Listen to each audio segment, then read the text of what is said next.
Well, well, well. Guess who it is? Diesel's back.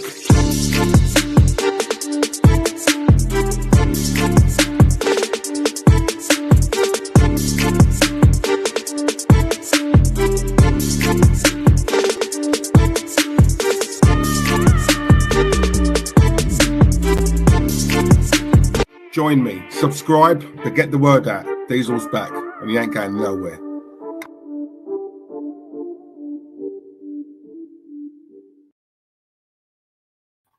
Yes, and welcome to another edition of Diesel Arsenal.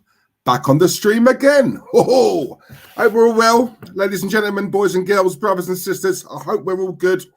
The football season is back. Yes, it's here, finally. How boring has it been all summer? No football, it's been dead. Don't even talk to me about the Women's World Cup, because I'm going to be totally honest with you. I don't watch that at all. Not the same. Watching birds run around, and I'm not watching their ball skills. Let's put it that way. So, yeah, it's kind of a distraction. It's all about watching what I like to call proper football. Now, look, if there's any women watching this, I do apologise. It's just my view. Can't help that. But nonetheless, that being said, football is back. And, we're doing a stream tonight to obviously talk about our game. First one's up at home to Nottingham Forest. Before we do that, I've made some notes here, actually, on certain things I want to talk about. This isn't going to be a long stream, guys. It's not going to be one of my usual 2, 3, 4, 5, 10, 15, 20-hour long streams. I just generally don't have the time. I've not long got in. Plus, I've got to do dinner Sunday night. I'm depressed because obviously we've all got work tomorrow. Anyone who I work with who does watch this, that was a joke, by the way. I love it. Anyway, without any further ado, let me just obviously give the real superstars in the chat a shout out. There are 18 people here so far. Thank you very much, guys. Also, can I just say, as you come in, please smash the likes. It helps us more than you will ever know. So yeah, just do that. Yeah, please. All of you, literally every single one of you, smash the likes. Do you know what? Look at it like this. The more likes this video gets, the more people get to watch it. Yeah. So the more people watch this, less people watch those other crappy lying channels, those soap operas over there, right? More people get to watch the real people, the real ones. Yeah. Come on, help me. It's a crusade, Diesel's crusade. Come on. Right. I'm going to start from the top. First and foremost, my good friend Wazza, aka Warren's Team Talk. There he is. Big up yourself, Warren. Right, guys, listen. 21 of you watching right now, right? 21 of you. Right, just lock yourselves in for a minute. This Wednesday, 7:30, 7:30 p.m. British time. Warren will be on this channel doing what he usually does, and he does a fine job of it too. Warren talks about conspiracy theories, paranormal events, stuff like that. This particular one on Wednesday, he will be doing a stream which is all about Jack the Ripper. Okay, obviously folklore, right? Warren's done a lot of research on it. He's got some slides together, right? And he's going to blow your mind. So he's going to be Wednesday, 7:30. Don't miss it. Please give the guy some support. He does work really hard. I just come in like now and I would just do a stream off the cuff. This man actually does his research, yeah? And he does a fine job of it as well. So please make sure, don't forget, I'm going to stream. I'm going to advertise it very shortly. Wednesday, 7:30. Wazza will be here talking about Jack the Ripper. Okay. So, yeah, big up yourself, Warren. Hope you're well, mate. We've got Early Doors Football TV, a.k.a. Antonio. Okay, brother-in-law of young Terence. Give Tone, do me a favour. Try and give Terence a bit of a nudge. I want him on here. Yeah, I keep asking him. So, yeah, we can't keep avoiding me. Terence, I know you're watching. And if you're not, you will be very, very soon, because you'll be, probably in the car on your way to work. So, yeah, I'm your entertainment for the night. So, yeah, I'm sure a lot of what I'm going to say tonight is going to make you want to rip your hair out. So, yeah, come, challenge me. Come on, bring the boys back. Back again. We've got Shammy D as well. Big up yourself, Shammy. Hope you're well, mate. We've got Joss. Big up yourself, Joss. Hope you're well. Who else we got? Oh, my God. Look. Legend that is. Jez, a.k.a. Jesus. Big up yourself, Jez. Hope you're well, mate. Jez Collins, everybody. Anyone who doesn't know Arsenal, the history and more. I would assume every one of you who are in the chat right now and everyone at home who's watching is already subscribed to Jez. If you're not, please subscribe to him. Okay, and also while you're at it, subscribe to Warren's Team Talk and also subscribe to Tony, Early Doors Football TV. All right, come on, let's help each other here. Big up yourself, Jez. Hope you're well, mate. We've got David Dundas as well. Big up yourself, Dave. Hope you're good. Part of the reason why I went a little bit early than usual tonight, Dave, is because I know you work nights. Well, it might be morning where you are, but it's going to be a night here. So obviously, I've done all this for you, David, just because I love you. Hope you're good, mate. Hope you're well. I do. I'm a blagger. I can't help it. We've got Mike England as well. Big up yourself, Mike. Hope you're good, mate. We've got AJ Bite in the chat as well. Hope you're well. We've got Lenny Moon. Big up, Lenny. I haven't seen you in ages, mate. Hope you're well, Len. Big up, Diesel. Your favourite EastEnders character is back. What, Grant's coming back? No. Behave. Confirm that for me, Lenny. Confirm. Is Grant Mitchell coming back to EastEnders? If he is, I will start watching it again. We've got Jeff Cross in the chat as well. Big up yourself, Jeff. I love this name, by the way. Black Man Dom, 1, 2, 3. Come on. Don't forget to smash the likes. Exactly. Yeah. Let me just repeat what Black Man Dom says. Please smash the likes as you come in, guys. I'd really appreciate it. I'm not asking for the earth. We've got Ryan Stockley. Come on, my neighbour. Big up yourself, my fellow Essex boy. Come on, Ryan. Hope you're good, mate. We've got 15 likes already. Not bad. We've got 31 watching already in the building. Look, 6 minutes gone and there's 31 here already. No, that's not bad. Not bad at all. I'll take that. Arsenal, what you saying about me, Diz? I'm saying you're a legend, Jez. That's what I'm saying. Oh, Jack the Ripper. Jez the Ripper. Yeah, Warren's going to be here on Wednesday talking all about Jez the Ripper. Yeah, sorry, I got the name wrong. It's not Jack, it's Jez. Hope you're good, mate. You know I love you. 17 likes. Yeah, come on. It's nudging up. It's nudging up. I can't. Oh, look, Warren. Look, thanks, Diesel and Jez. Top men, both of you. Listen, so are you, mate. Come on, Wezza. You know I love you, mate. We've got Hot Fuzz as well. Hot Fuzz 44 in the chat. Big up yourself, Hot Fuzz. I love these names, honestly. These are the kind of names that you just don't forget. That's what I love about it, yeah? Memorable. Love that word. Big ups to Diesel. Hot Fuzz. Hope you're well, mate. Hope you're good. I mean, oh, you're getting me all excited then, Len. I thought you meant Grant. Bloody hell. Oh, well. No, listen, mate, if you're back and you're in it, I'll start watching it, Len. I promise you. Just tell me when you're back. We've got Todd Burgin as well. Big up yourself, mate. Arsenal was poor yesterday despite the win. Yes, Todd, trust me. Trust me, Todd. I've been holding back. I will be unleashing everything on this stream.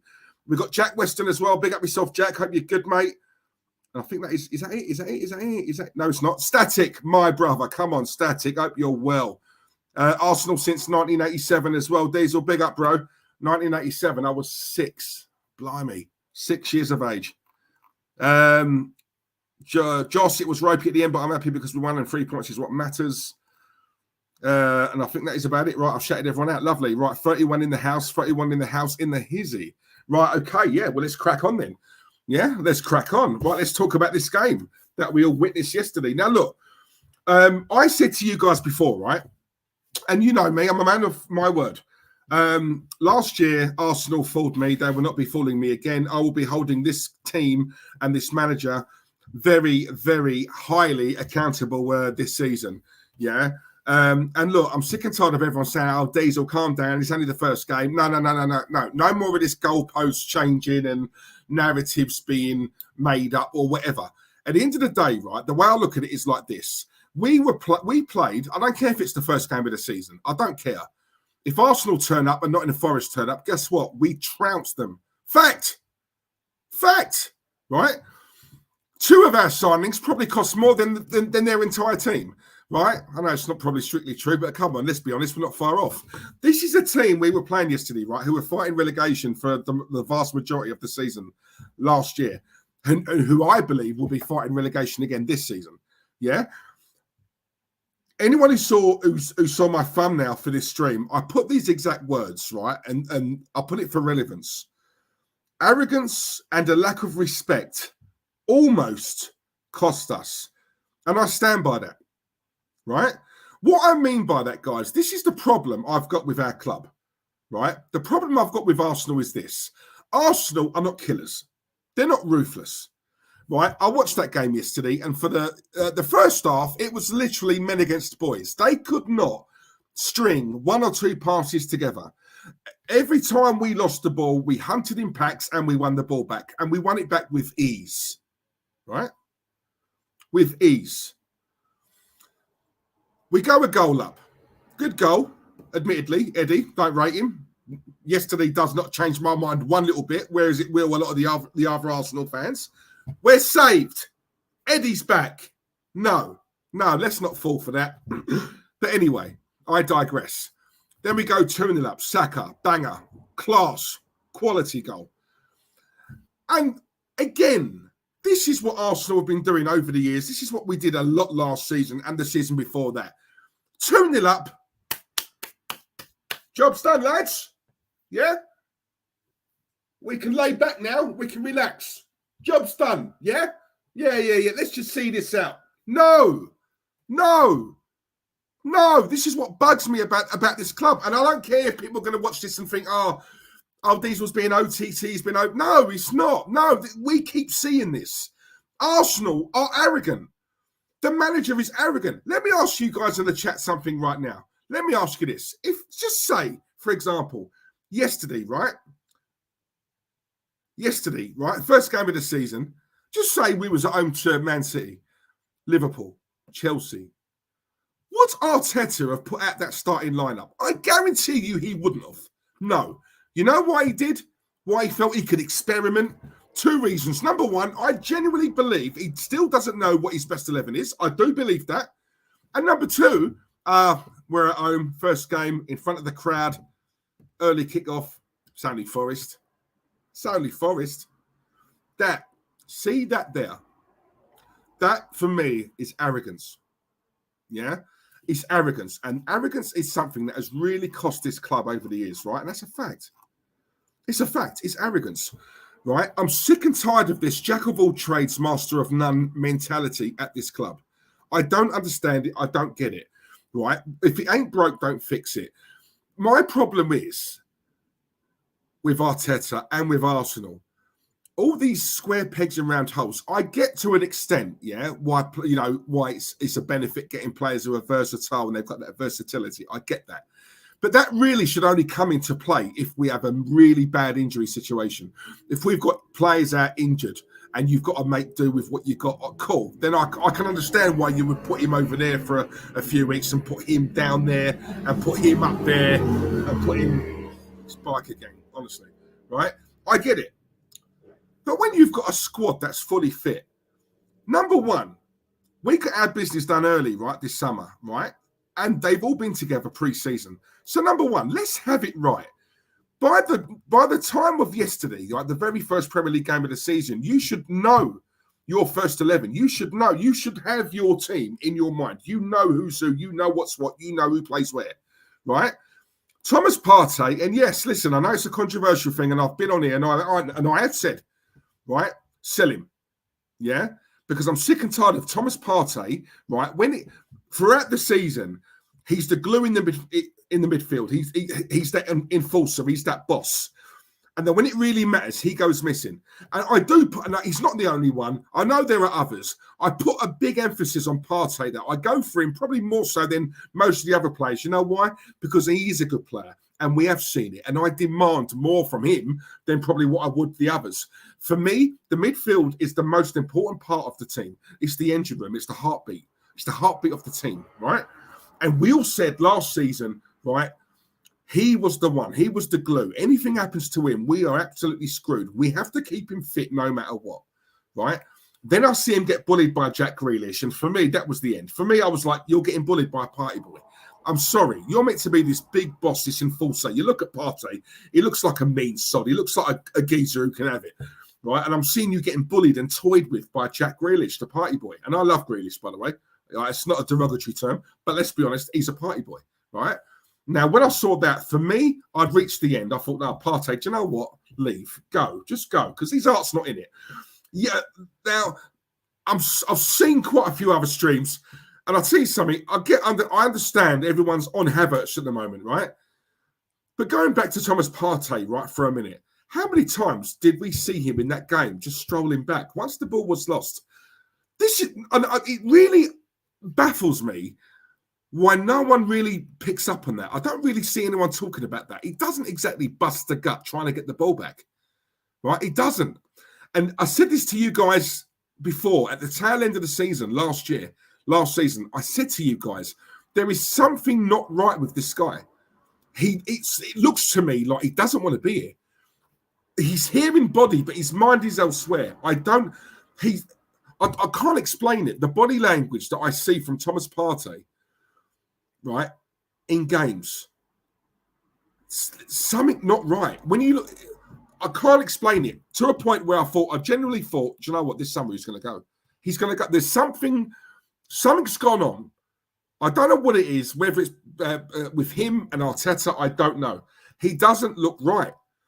And it surprises me that no one else has picked up on this. Now, I know a lot of people are going to say he's our best midfielder. We've got to keep him at all costs, blah, blah, blah, blah, blah. When I say sell him, I'm not saying sell him and that's it. If we sold him, but we got Caicedo in, for example, I'm all for that. I am all for that. I'm not saying sell him and don't replace him with someone of equal or better quality, right? That's not what I'm saying. Because obviously, of course, selling him and not replacing him would significantly weaken the squad. Right? For me, his body language ain't there. Right? It's not. I don't see this geezer busting the gut running back. Right? That's him done. Second of all, Havertz. Now, look, I agree with Jez. I know Jez is here in the chat. I do agree with Jez to an extent when he says, look, there is a player in there. Right? But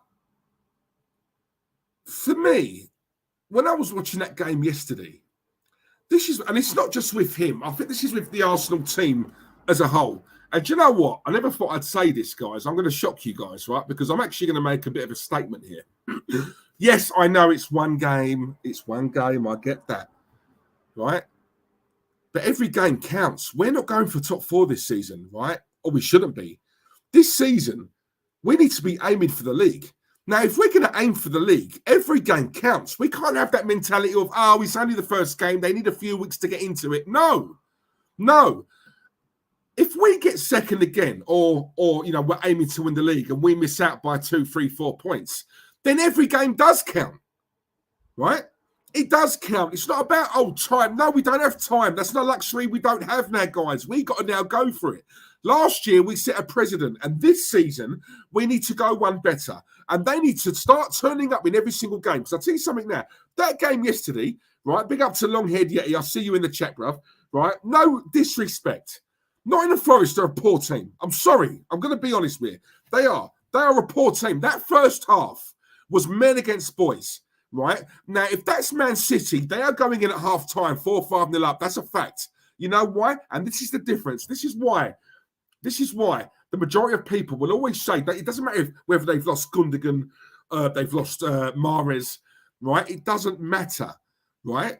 Doesn't matter. The reason why the vast majority of people are saying Man City again for this league, right, for this season to win it, is because these guys are ruthless. They are killers. They're killers. We're not, right? And that was an example of yesterday. And guys, before anyone thinks I'm being totally harsh, let's have it right. Yesterday wasn't a one-off. We've seen that season in, season out, right? Where for us, we are playing a side like Forest, a poor side who are 9 times out of 10 very down there in the table fighting relegation, yeah? Men against boys. And Arsenal were toying with them, right, for large parts of that first half. And we still went in 2-0 up. It should have been 4-5. Arsenal need to get the job done early. Get it done early. But no, Arsenal have this tendency to go a goal up, 2 goals up, and that's it, right? The tempo drops, the intensity drops. I want to know why. I want to know why no one dare question Sir Mikel and ask him, why is it, Mikel, when you go 2-0 up, you take your foot off the gas? Why? Why is that? I don't understand that. And I'm not putting all of this down to Mikel. It's the players as well. I'm not giving these players a pass. Yes, we won. Great. Brilliant. Right? But we should have won. I predicted Arsenal, right, to have blitzed them 4-0. That was the scoreline I went for. 4-0. First game, we're at home. Fans are back. The stadium, the noise, the crowd, the atmosphere. Yeah, that would get the players in tune. They crack on from the very first whistle. Go a goal up, early goal, bang, that's it, another 4-0. Job done, shut up shop, cool. No, it wasn't like that. Second half, yeah, and this is the thing. This is why I don't think Arsenal have changed mentality-wise or whatever. Yeah, and people can, again, I'm going to keep saying this, guys. People can, it's the first game, blah blah blah, right? I'm sorry, guys. This is Nottingham Forest. Yeah, and Forest are a big club. Don't get me wrong, right? But compared to us, you know, and this is the thing. Second half, they smelt blood. It was literally a game of two halves, right? It was chalk and cheese, yeah? Literally chalk and cheese, right? It was Jekyll and Hyde. Nottingham Forest, in my opinion, and this is very, very similar to what happened against West Ham last season, right? Where we go a goal up, we're winning, we're comfortable. All of a sudden, we take our foot off the gas. We act like the game's already won. Even though there's another 70 minutes, 60 minutes, we go on like the game is won. And when we did that against West Ham last season, that actually pissed West Ham off to a point where they looked at each other, spoke to each other and thought, do you know what, these guys, they think they've beaten us already, right? We're not even at half time yet. And they're going on like, no, enough, sod that, enough of that. And you know what? Yesterday, right, Nottingham Forest did the exact same thing, which is why you saw a different Forest side in that second half. They made some changes, and once again, Arteta, who for me, in my opinion, is just so not tactically astute, right, because he doesn't react, and he doesn't react quick enough, right? Forest made a couple of changes. All of a sudden, right, we were on the ropes. We're at home, guys. We're at home. We are a side who have spent an awful lot amount of money in the summer. We're the side who got our business done early doors. We are the side who are going for a title. We are the side who are trying to go one better than what we did last season, which was second. We're the side who are meant to be going for it. We're the side who are meant to be challenging Man City. We're the side. We're the side, right? And yet, second half, Nottingham Forest had us on the ropes in our own backyard. No, I'm sorry. No. Now, people can say, oh, yeah, but we still got the free. No, let's not mask over it. Let's not mask over it, guys. Right? Arsenal need to fix up, and they need to fix up quick. I watched that Man City-Burnley game. Man City weren't amazing. They weren't brilliant, right? Right? They weren't at their scintillating best. But guess what? They were away to a newly promoted side who were going to be up for it and buzzing. Their fans buzzing, and they still got the job done 3-0. Light work. It was light work, right? For Man City, light work. And yet you look at us. You know why? Because they're killers. They're killers, right? They know how to, put the foot in the throat, yeah? And they will not take their foot off. I've said it to you guys before, right? And I'll say it again. I've seen games where Man City are 3-0 up, 4-0 up, and they are working their socks off. They are working. The way they're working, you would think they were 3 or 4-0 down. No, they're 3-4-0 up. I never see Man City go up 3-0 and relax. Take the foot off. Job's done, lads. Yeah? Should we go home now? Should we have a beer now? Should we go to the bar now? Should we go to the pub now? Should we go to the missus now? No, none of that. No, we got a job to do. Yeah? Treat this game like it's 0-0, lads. 0-0. Mentally, think of that. 0-0, right? They get 3, they want 4. They get 4, they want 5. They want 5, they get 6, right? You got Pep guard. Look at Pep the way he was with Haaland at half time. Now look, Gary Neville and all these guys can say, oh, well, I worked under Sir Alex Ferguson and he was very intense. He would never have done that in the public eye. He would have waited until we got in the dressing room. Gary, I could not care less. There is an argument to say that Pep is up there with Sir Alex. I love Sir Alex. Massive respect for him. But I'll tell you something now.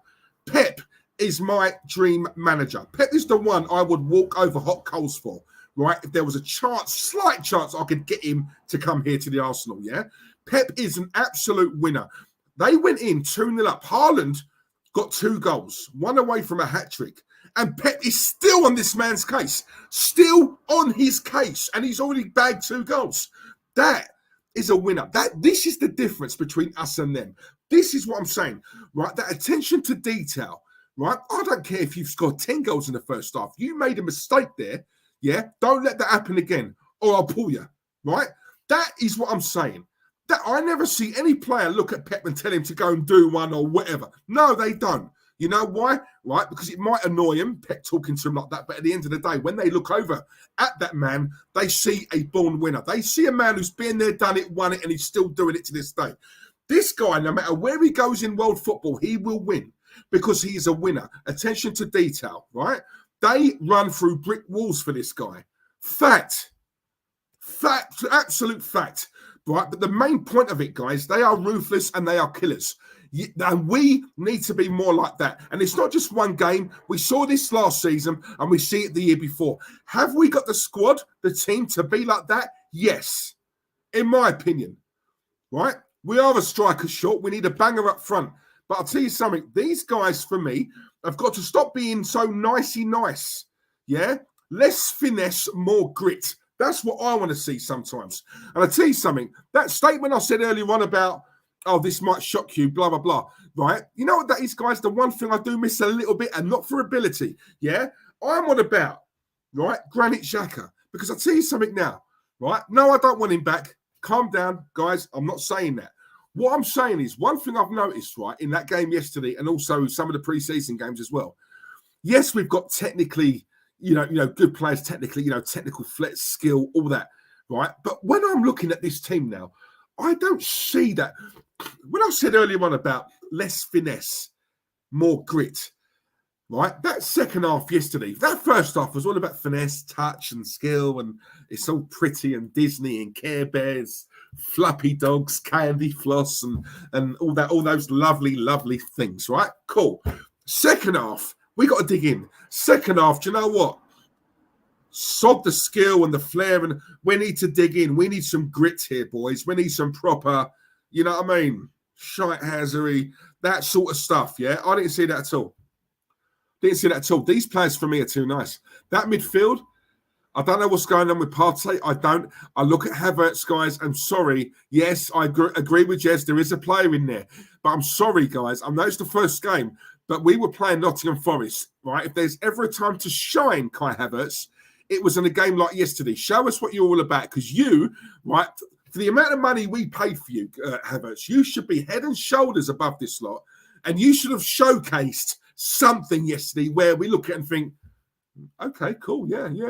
He needs, listen, guys, when you've been, the way I look at it is like this, right? When you, as a player, when you've been blasted week in, week out, year in, year out, all that time he was at Chelsea, right? Now, players all see social media, right? So they see all the criticism, they see all the abuse, they see all the insults, right? We've got Chelsea fans saying to us, Arsenal, you've done us a favour. Thanks. Thank you. Right? I've not seen one Chelsea player see him leave and go, oh, why we so... No, they're all celebrating, right? They all had a party, right, when we bought Havertz.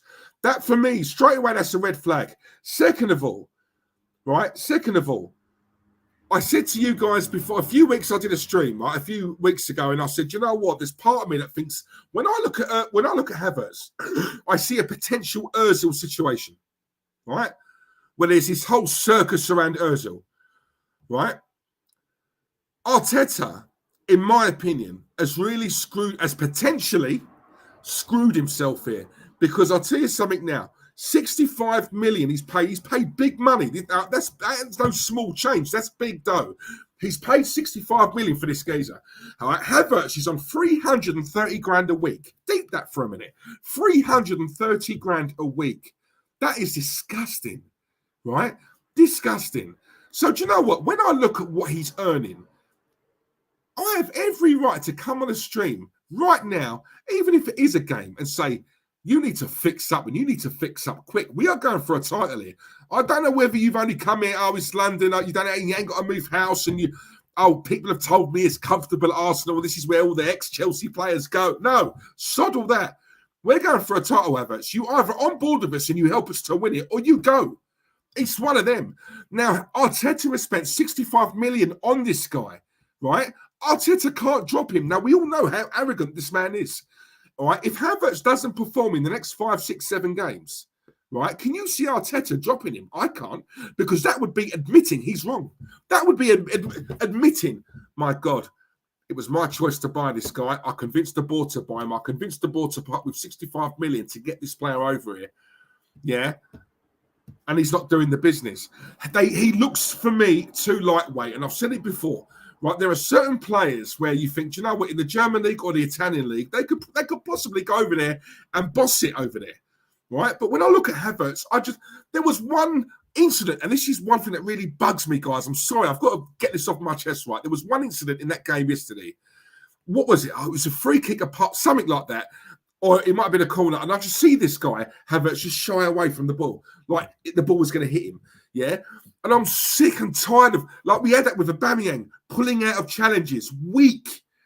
I look at that and I think, I just see a coward. I just see someone who's so soft and brittle, yeah? Opposition must look at Havertz and think, oh, I'm having you today.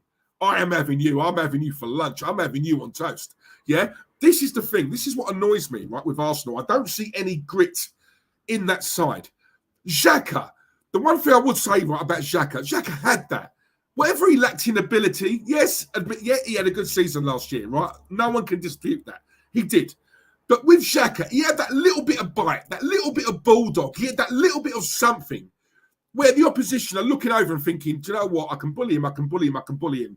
They look at Xhaka and they think, actually, no, I'll stay away from him because he can give it back. He's got something about him.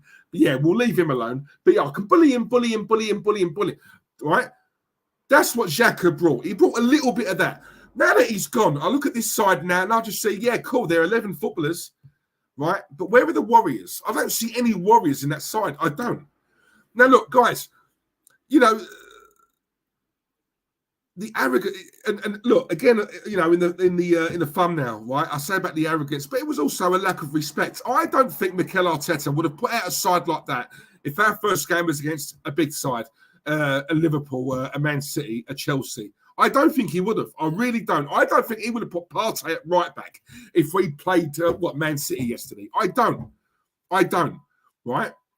He needs to know what his best 11 is. Whether I agree with it, you agree with it, we disagree with it, whatnot, it doesn't matter.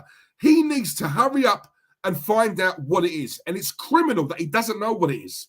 Because I put money on it. He doesn't know what his best side is, right?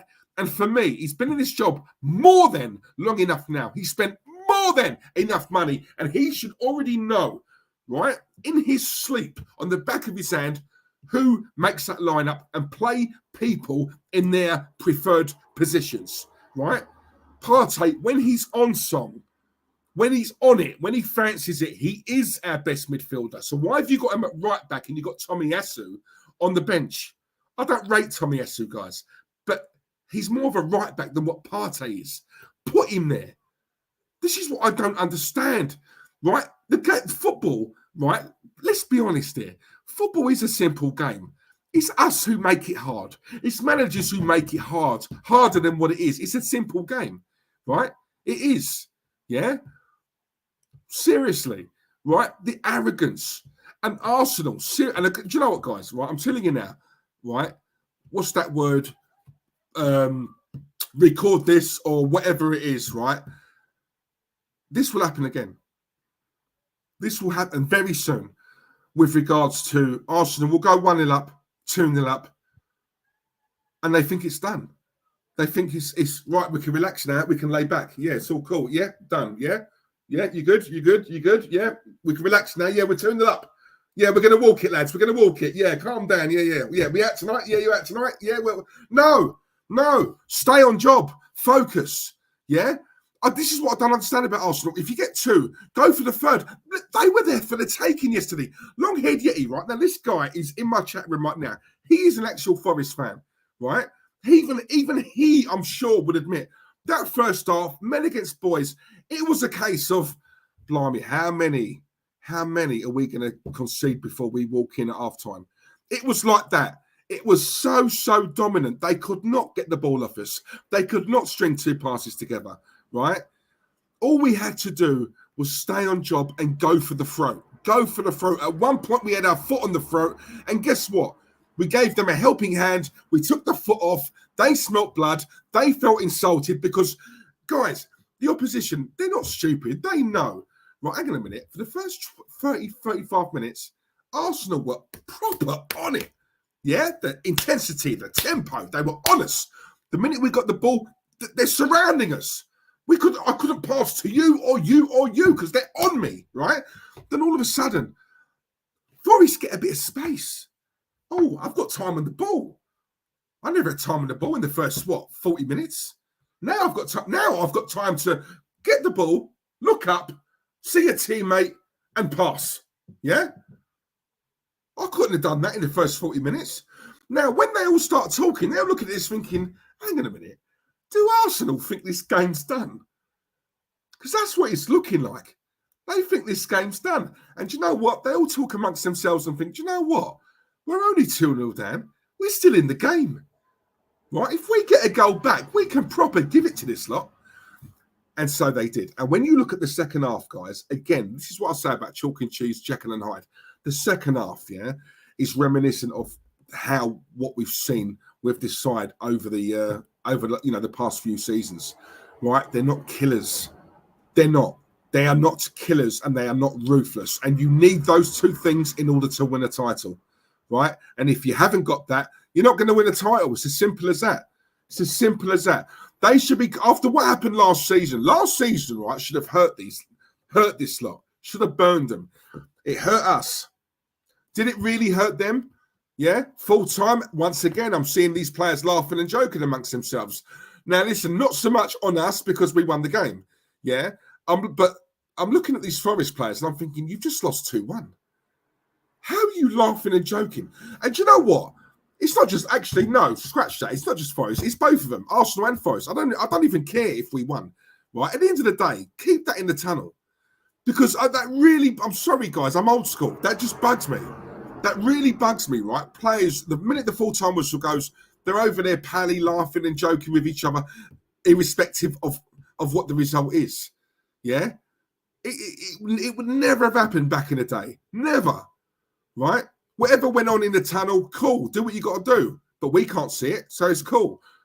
Right? But you're taking the piss. Those Forest fans must have travelled God knows how long, right, to get down to that game and watch it. Yeah, they've just been beat 2-1. Admittedly, second half, right, they had us on the ropes and they played a lot better. But ultimately, they've lost the game. And they're seeing their players at the final whistle on the pitch having a laugh and a joke with us. And I'm sorry, that just really bugs me. And I think it's disgusting. And for me, it's a lack of respect to the fans. I really do believe that. Yeah, now people can think I'm being OTT. I don't care. Right? That, for me, is disrespectful. Do it in the tunnel. Don't do it on the pitch with all these cameras around, with all the fans around, yeah, for us to see. Because I'll tell you something now. If Arsenal had lost that game yesterday, if we'd had lost that and I'm seeing them laughing and joking on the pitch, this would have been a very, very different stream. Very different stream, right? These guys need to start getting serious, buck up their ideas. I don't care if we won 2-1 and we got the 3 points, right? Yeah, it's how you win. They need to have come back this season as a team possessed. Yeah, every single game matters. If we are trying to get top 4 and that's it, cool. Every now and again, yeah, if you want to drop the intensity or drop your standards, cool, because you're going to get top 4, right? If you're going to win the league, every game is important. You've got to be on it, fixing up and coming correct every single game. Whether it's Nottingham Forest, Burnley, Man City, Liverpool, Chelsea, Newcastle, doesn't matter. It doesn't matter who it is. You treat everyone with the same respect, whether it's Man City or Forest. It's irrelevant, right? You turn up and you approach every single game the exact same way. No slouching, no going 1 or 2-0 up and thinking, oh, we can relax now, because that bugs me.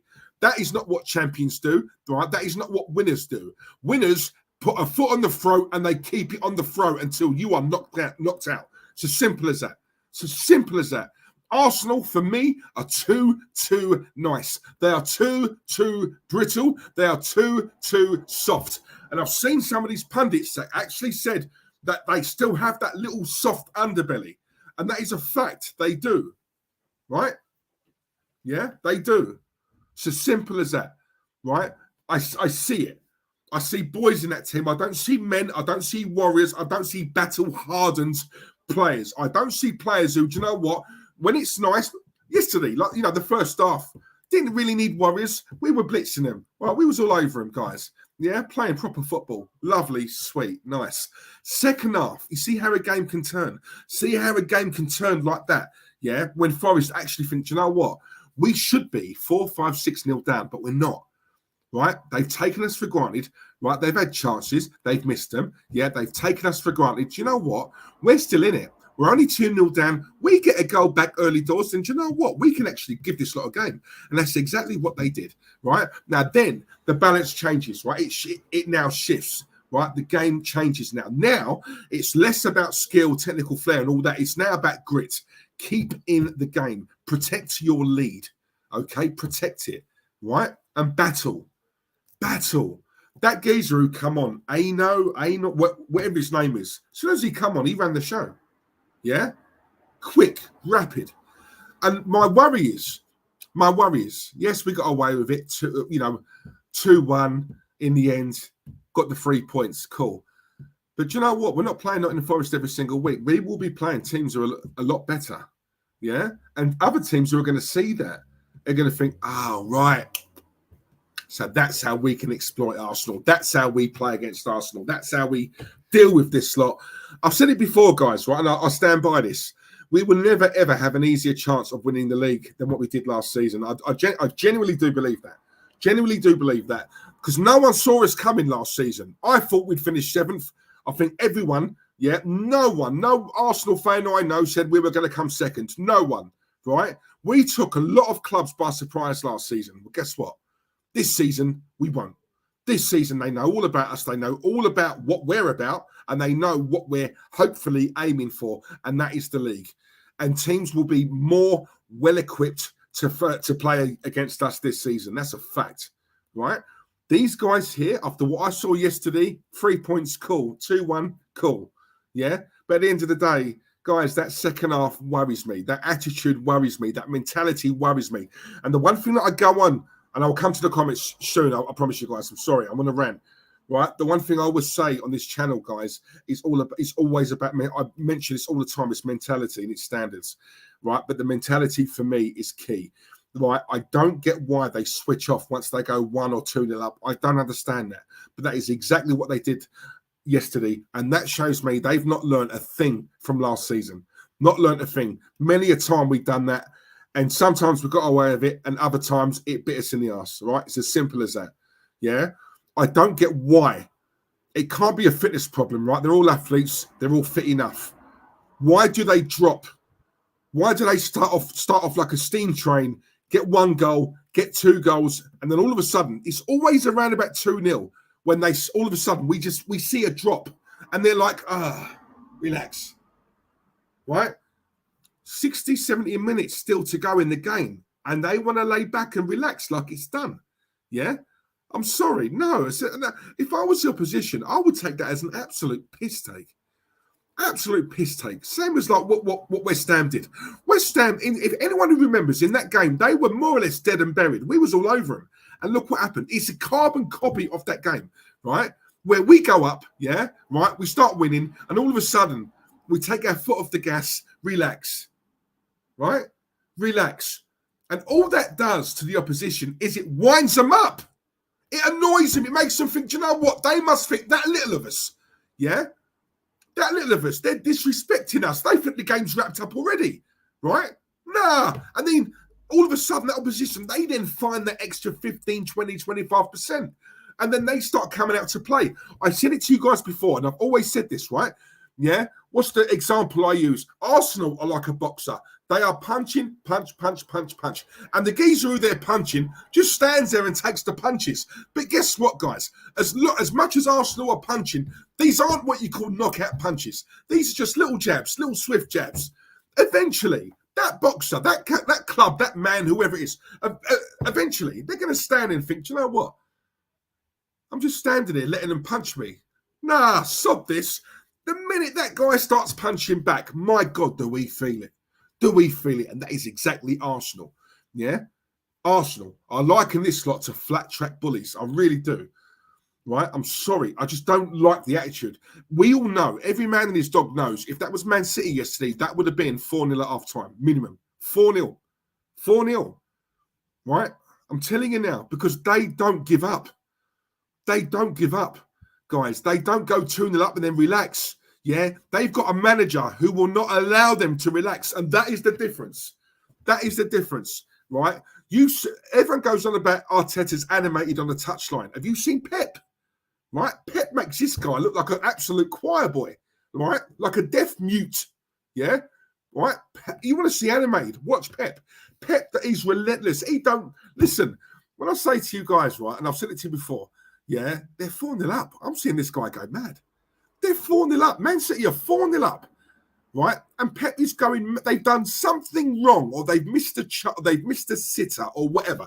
This guy is outraged. He's going mad. That's not an act, by the way. That is him. That is him. He wants perfection, right? Not only does he want it, he demands it. Demands it, yeah? And if you don't give it to him, you're out. You are out. I'm sorry. You can't knock that. I'm sorry, guys. You can't, right? You can't. That man is a born. I love the guy. I'm sorry. I will always rave about this man. I think Pep is absolute class. Yeah. And for all these Arsenal fans, oh, he's in the mud. Yeah, we're coming from now because of the Community Shield. Let me just remind you guys. Number one, that's not a trophy. That's a plate. Number two, that is a charity match. End of. Right. Number three, yeah. These are the treble winners. Right. Let's have that right. All this there in the mud and we're coming. No. This is why Arsenal fans are treated as a joke, right, in this country, yeah? And we are, right? Because we come out with this delusional stuff all the time. Keep our mouths shut and just watch, right? Because we fall for this every single year. It always starts off well and we get hope. And then when it really comes on top, these guys turn into little boys. They don't want it and they can't mix it. I told you guys before, I am so hard on this club this season. I don't care if I lose subs. I don't care if you don't watch or you don't want to smash the like. I don't care. At the end of the day, right? At the end of the day, a lot of money has been spent, right? There are no excuses. For me, there were no excuses last season, right? And once again, they managed to get out of it. They get the rub of the green, yeah? He's backed even more, spends even more money. Yeah. People still buying the merch, right? Arsenal can do no wrong. Seriously. Well, I'm sorry. I'm not one of those fans who are going to keep bending over week after week and just believing everything that they tell us. No. Right? They come out and say, we want to get champion. We want to win the league. Arteta comes out and said he considered quitting last season. He considered it. Why? Why'd you consider? Are you a quitter? Are you a loser, Michel? Sorry, that's what I call him now, Michel Arteta. Yeah? Why? For you love the club.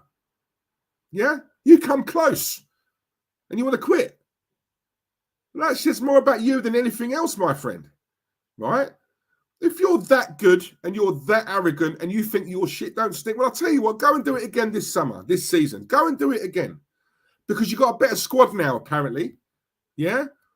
You've got everything that you've wanted. Right? There are no excuses now, guys. Second for me ain't good enough. They need to win it this season. They need to win the league. They need to make up, right, for the last two seasons where they bottled it in spectacular fashion. They bottled it twice in a row. And no one talks about it anymore. That's all fish and chip paper. That's all done. That's all gone. No. I don't forget things like that. Go and do it again, yeah? And stop it. When you've got your foot on the throat with these clubs, keep the foot on the damn throat. Stop taking it off because you are giving teams a chance against us. You are giving teams a chance. You've knocked someone out and you've given them a chance to get up, right, compose themselves and then come after you. I don't understand that. Why'd you do that? Man City don't do that. Why'd you do it? Why? I don't understand that. If you've knocked them out, if you've knocked them down, keep them down. Keep them down. Don't give them time to get back up and then come after you. It's dumb. It's stupid. It makes no sense. I don't understand it. I just don't understand it. Yeah? We're playing Palace next, right? Away. That's going to be a tough game. I'll tell you something. These boys better turn up. I told you guys before, every single game counts now. Every game. Every single game. If they are true to their word and they want to go one better this season and they want to win the league, then do you know what? Go and do it against Palace on a cold night. Go and do it. Every single game, this lot have got to turn up. Am I expecting them to win every single game? Of course not. No. Right? but put a shift in. If a team's going to beat us, let's at least make it as hard for them as possible. It's like these adverts, right? You see about, being burgled and, getting all the alarms done for your house, right? If someone's going to burgle you, let's at least make it as hard as possible for them to get in. Yeah? Security yourself up. Security everywhere. If you're going to burgle me, my God, you're going to have a job and a half. It's the same thing with Arsenal. It's the same thing with football. If a team's going to beat us, let's at least make it as hard for them as possible, right? I'm sick and tired of seeing teams beat us and they've not got out of second gear, right? It's as simple as that, yeah? Go for it. Go for the throat, Arsenal. You're good enough. I'm not sitting here saying this team's crap. Far from it. This is what winds me up even more because I know they're good. We've seen it, right? Last season, we've seen it. They can do it, guys. We've got the players. Go and do it. Go and do it. But they need to toughen up. Fabio Vieira needs to hit a gym. Yeah? It ain't got to be a fancy one. It could be a pure gym, an easy fitness, whatever it is. Go and do some weights, my friend. Right? And God's sake, eat a meal. Eat some food. Get some Caribbean food. Whatever. Bulk up, man. Sure. Yeah? Havertz is another one. Right? I'm sorry. The jury's out on this guy. I think what annoys me as well, it's not just how much we paid for him, it's the salary that he's on. And I think, how does he warrant that? How do you? He was a flop at Chelsea. You are one or the other, right? You're either a, what's the word? You're either a flop at a club or you're a success. It's one or the other. Well, I think we can all agree he wasn't a success at Chelsea. He was a flop, right? But yet he's come to Arsenal. He's probably on more money than what he was on there. So he's been... not promoted. He's been, rewarded. That's the word, isn't it? Rewarded. For what? What's he been rewarded for? So what in it? Right? I don't understand it. Yeah, we're not talking about a player who's just come from overseas. We're talking about a player who's been in this league for a long time now. So I expect him to hit the ground running. Going back to my point earlier on, guys, right? When I was saying, 350 a week. Some are saying 330, some are saying 350, right? I'll come to the comments, I promise you, right? My thing is this, yeah? My point earlier on, now, obviously, all these players, right, they've all got mobile phones, they all see what's being said, yeah? They all see social media, they all see the insults, blah, blah, blah. Havertz would have seen all these Chelsea fans saying, thank God he's gone. Thank God. How dumb are Arsenal to have spent all that money on him, right? Now, let me put myself in. Just say I'm Havertz. Just say it's me. All right? Just say it's me, Diesel. Right? Arsenal have just signed me from Chelsea. Yeah? I'm seeing every man and his dog saying, oh, thank God they bought Diesel off of us. Oh, my God, what a crap player. He was rubbish. Oh, he was useless. He was a flop. He didn't do this. He didn't do that. We've never seen him have a good game. Da-da-da-da-da. Right? My thing is, right? My thing is, my mentality would be, do you know what? I can't wait until the season starts because the amount of people I am going to royally shut up, right? Yeah? First game of the season in an Arsenal shirt. My God, I am playing like a man possessed. I am winning every ball. I am battling. All summer, I would have been in the gym. I would have been bulking up. I would have been strong, sturdy, strong as an ox. Yeah? Because I want to shut that club up over in West London. I want to shut up their fans. I want them to know, my God, he actually was a good player. And we had him in our hands and we let him go. Now look at him. He's balling over at Arsenal. He's shining. Oh, my God, what did we do that was so wrong? Have we got bad coaches? This, that, the other? That is what I would have done. Yeah. Now, look, I know it's first game and obviously time will tell. I get that. Yeah. But Arteta, right? Let's not. See, the thing is, he is compromising, in my opinion, what made us so good last season. Because you're having to accommodate Havertz. So you're having to shift him over there and shift him up there and shift him down there and shift him down there and up there and to the sides, to that side, to the left, to the right. Yeah. Just to fit Havertz in, right? And this is my problem, yeah? Number one, it messes up last season, how we were. He's changing too many things to accommodate this player. This is why, guys, when I say to you it's a potential Ozil situation, is because that's all we had from about Ozil. Yeah, it was such a mixed bag. I know Ozil, for me, I'm sorry, I've always said, yes, he was world class at a time when he was at Real Madrid. He was, yeah. The minute Ozil won the World Cup, sometimes you get certain players, guys, when they win the ultimate, right? And the ultimate is the World Cup. You don't get bigger than that in football, right? When you win that, you I keep using this word, but you're subliminal, right? You go down 50%. You do. You've won the biggest thing in football. You know, this is why I always sort of I'm such a big fan of like Ronaldo and Messi, right? Because for me, it must be so hard having that hunger. When you've scored 60 odd goals in a season and you've won everything there is to win, some people can say it's quite natural for a player to switch off because you've done it. You've done it. You've won it. You know, there is nothing more to hit. You know, like you've hit that high, right? But Messi and Ronaldo, they come the season after and they're even hungrier. They do it again. 60 goals, all the cups. Next season, hungrier. 67, 65 goals, all the cups. Next season, even hungrier. They never, that hunger never switches off. I can't tell you how much I admire that in people. Like, not just footballers, but people who always produce the results, produce, and the hunger just never goes. It's always there, right? I love that. Ozil, for me, won the World Cup. He switched off. My issue with Ozil, with Arsenal, is and this is where it was such a big split, right? You know, with the Arsenal fan base. Oh well, he is world class, Diesel, and for him to shine, if we put this player beside Ozil and we get a DM behind him and we get a guy over there to support him and we get a banger up front with pace to get his runs, then if we get all of these things around Ozil, then maybe, just maybe, he'll start playing. Right? So, world class. If I ask you guys in the chat, Kevin De Bruyne, yes or no, guys, is he world class? Yes. I don't know any one of you who would be in the chat right now and say, no, KDB's not world class, because it's not even a debate. It's a no-brainer. Of course he's world class, right? That's how I define world class. If I said, oh, he's so-and-so world class, some are, yeah, some are no. There is a debate to be had. KDB is world class. David Silva, when he was there, was world class. Mesut Ozil, oh yeah, but but it's not his job. Tackling's not his job. Winning the ball's not his job. That's not his job. Well, hang on a minute. Watch David Silva then when he was at Man City. That player did it all. Yeah, he was world class before Pep got there. Yeah, Pep turned him into. I mean, watch him.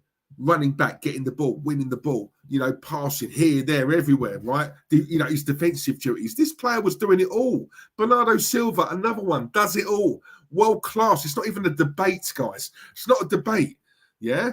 Havertz, for me, could potentially be just that. Oh, for Havertz to shine, guys, we have to have him over there. He needs that in front of him. He needs that beside him. He needs him behind him. He needs him behind him on the other side. If we get all these things for Havertz, then maybe, just maybe, he'll shine for us. Yeah? And for me, that's not... Come on, I'm sorry. And this is what I'm saying, right? He hasn't got... look, for me, he's too lightweight. When I see him sort of shy away from the ball yesterday in the game, that showed me straight away, do you know what? This guy, he ain't got the stomach. Right? He ain't got no arsehole. I'm sorry, it's as simple as that. Right? Anyway, let me come to the chat.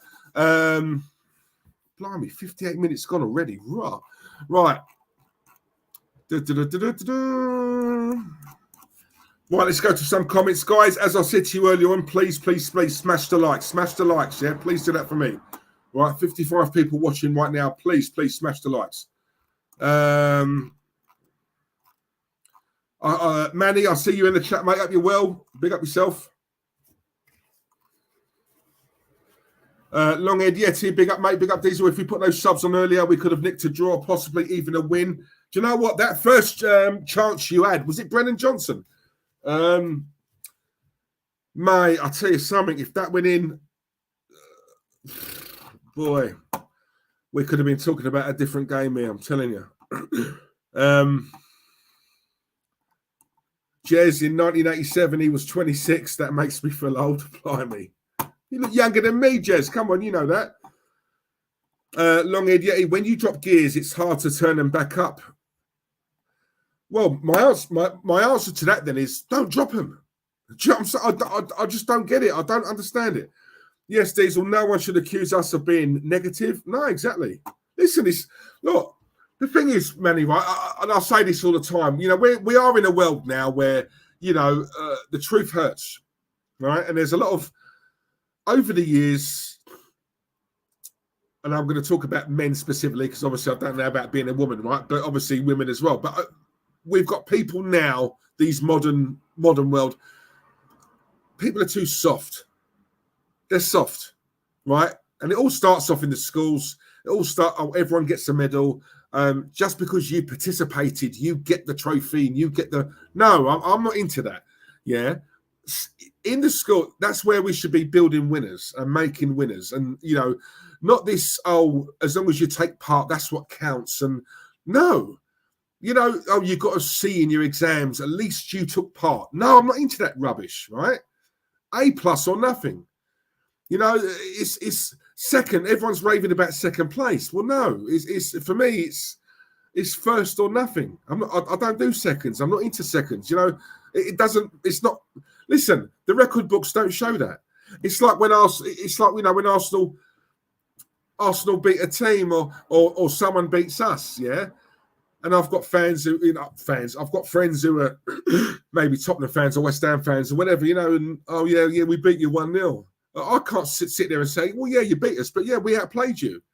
Because what they say to us, what was the result? Yeah, but we outplayed you. Yeah, but we had 20 chances. Diesel, what was the result? That one question gets me, doesn't it? It doesn't matter how many chances we had. Doesn't matter that we should have beat them. It doesn't matter that we should have buried their chances. It doesn't matter that we had 85% possession. It doesn't matter. The result was we lost. The record books doesn't say West Ham won, Arsenal 0 in brackets. Yeah, but Arsenal should have won this game. They had 20-odd chances and they should have buried it. They had 85% possession of the game. No, doesn't say that in the record books. What matters is ultimately the result, right? So going back to yesterday, cool. The result, is that what matters? 2-1, 3 points. Cool, brilliant, great, right? But this attitude, this mentality, yeah, of dropping gears, right? Of taking your foot off the throat. Arsenal need to hurry up and fix that, right? Because if this team were to get ruthless and turn into killers, we could actually win the title. But they won't, right? They won't. Every time he puts Partey on the right, he's going to get cooked with pace. Facts. We've got Carl Rossi as well. Big up yourself, Carl. Hope you're good, mate. And thank you for joining. Big up yourself. Alistair Willis as well. I see you, mate. Alistair, hope you're good, mate. Hello, Diesel. Yeah, I'm sure most Arsenal fans think they win the league yesterday. Yeah, of course they. Yeah, it's what we're like. It's what we're like, mate.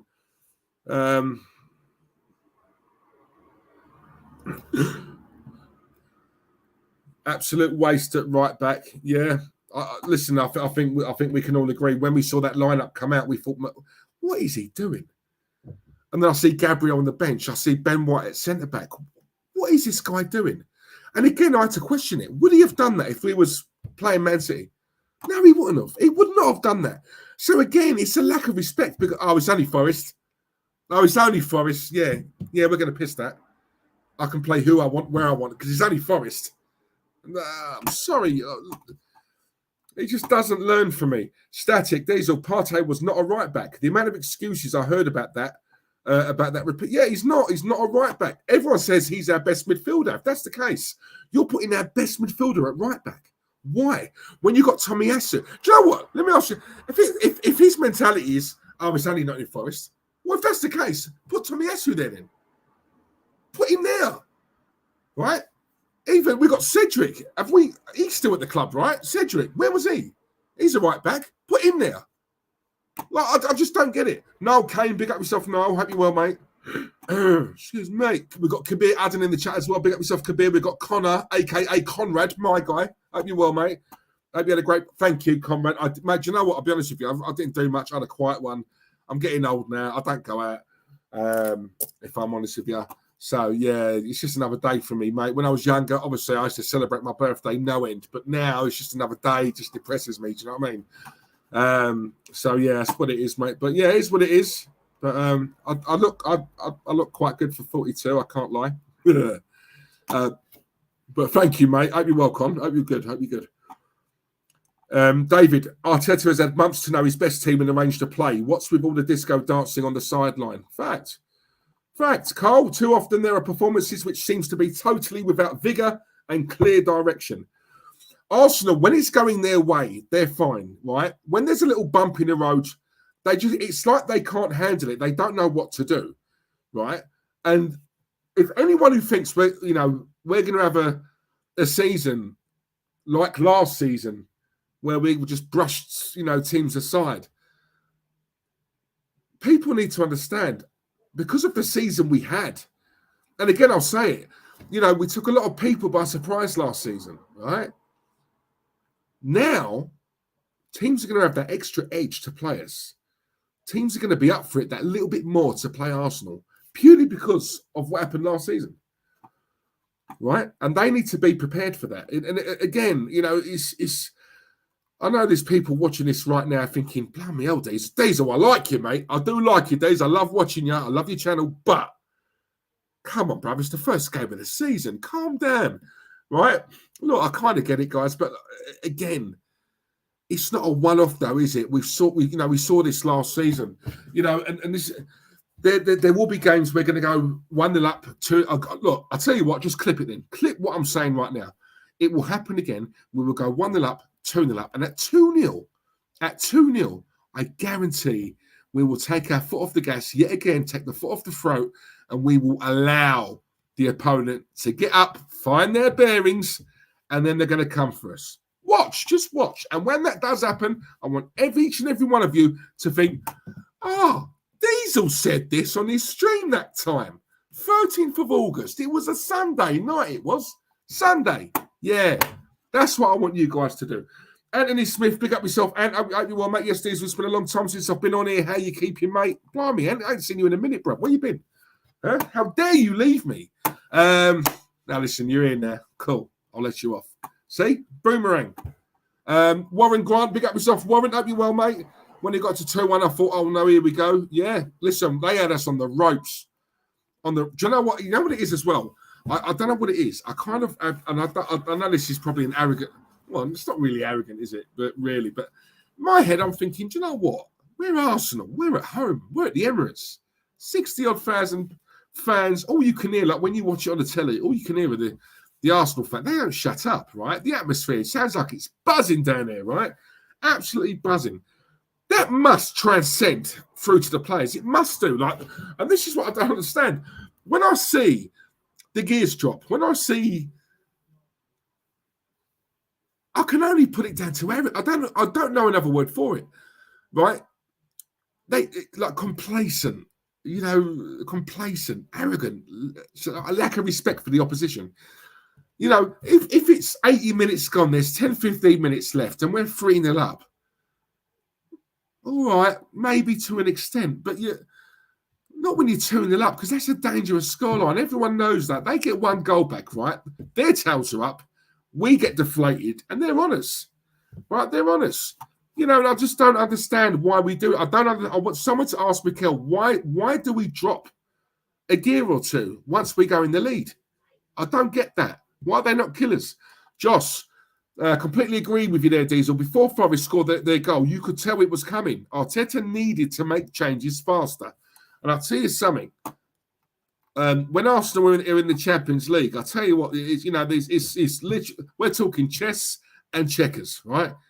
Let's see what he does in the Champions League, because I'll tell you something. This guy, he's been here long enough. I'm not into this sympathy thing now, guys. I'm sorry. He's a very, very lucky boy, Michelle. Very lucky boy. So let's see what he does, because he's got to start learning now. He needs to get to grips with this, right? because he's got. This is a big season for Michel. I'll tell you now, it's a big season.